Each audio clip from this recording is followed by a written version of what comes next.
Remember, folks, it's a rigged system. Just remember it. It's a rigged system. It's a rigged system. Don't ever forget it. That's why you got to get out and vote. You got to watch, because this system is totally rigged. Welcome back to Harvard. That was, of course, Donald Trump earlier today. With less than 3 weeks before the election, the Republican Party is still reeling from Trump's refusal to clearly accept the results of the election. He keeps calling it rigged by its nature. Anyway, the Washington Post writes, quote, the Republican Party is in a state of historic turmoil right now, given Trump's declaration to leave the country in, quote, suspense. Well, according to a recent Politico morning consult poll, there are all these polls out there, 68% of the voters think the loser of this year's election should accept the results. Just 68%. That's heartwarming. And look at this. Only 49% of Trump supporters say they think the loser should accept the results. What are they supposed to do? Just not do it? For more, I'm joined by the roundtable, Jason Johnson, political editor of The Root. Jennifer Rubin, of course, she writes big opinion stories in the Washington Post at the bottom of the page. And Neel is the director of Al Gore's transition team. Remember that? Didn't get much done, did you? Anyway, the author of the new book. Here it is, The Electors. You know, I just... silence is consent. I mean, that's not common law. I remember it from A Man for All Seasons. So if a Trump supporter finds themselves November 9th having backed and voted for, great, a person who came up short, is there silence consent to the victory of the other party, in this case, Hillary Clinton's party? I think what does silence mean? What do you have to do? I mean, I don't know what you gain by not saying, okay, you won. Right.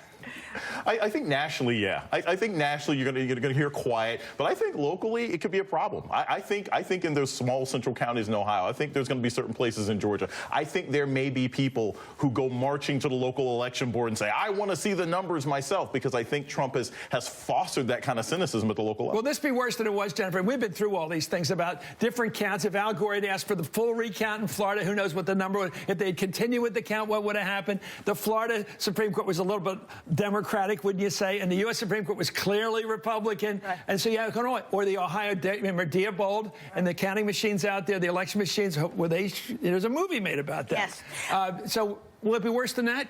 No, it'll be better than that, because if it's not close, the charges of stealing the election or it being rigged become preposterous. Yeah, but these people were out saying Lyndon Johnson stole 100,000 votes in Texas. 100,000. Right, but that's a big hat of votes, isn't it? He's going to have to steal 100,000 votes in Ohio, 100,000 votes in Florida, 100,000 votes in Pennsylvania. Thank goodness for the Electoral College, because that's one of the reasons it gives legitimacy and gives strength to the winner's majority. And Roy, they always point to the big cities have large minorities in them. Have you noticed? Have you noticed? Yes. Yes. It's always Philadelphia, St. Louis, well, they say East St. Louis and go all the way with it, and then Chicago. And it's always those cities that marked as, well, that's where the stuff goes on, you know.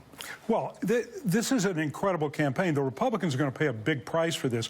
And as far as what happens right after the election, they're going to have to deal with a 4-year problem in their party. The country will move on, just as they did in 2000 after Al Gore gave a gracious concession speech, terrific speech. The country moved on. And it will again. Do you think the right is the same as the left and center left in that regard? Do you think the right is as quick to say, well, this is the way the system works? Well, you got the right, now you got the alt-right. Yeah, I'm asking. Yeah.